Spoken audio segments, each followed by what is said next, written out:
Thank you, Mrs. President, and thank you very much for having taken the initiative to organize this absolutely successful meeting.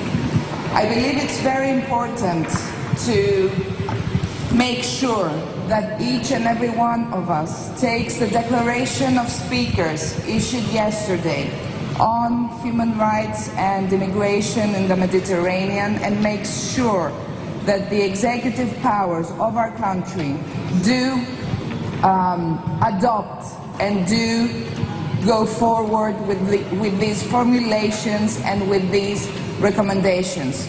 It is also important to stress that when it comes to immigration, when it comes to protecting human rights and the rights of the refugees and immigrants in the Mediterranean, it is very important to know that dangers for human rights and for human lives very, very often stem from policies undertaken in order to protect the so-called Europe Fortress Europe. It is very important to stress that those who undertake to secure the borders are obliged to protect human rights.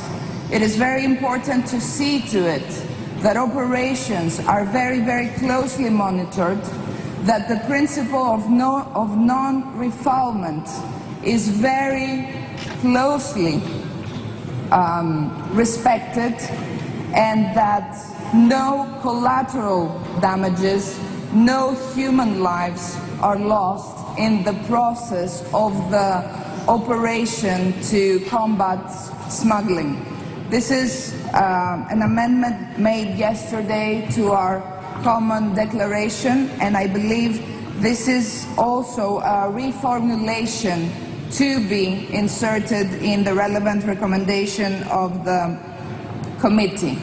It is important to exclude the possibility to have any life loss in the process of combating criminality. It is important to ensure that due process, human rights and humanitarian law is respected at all instances. It is important to remind ourselves that Europe is all about protecting human lives, human rights and human dignity.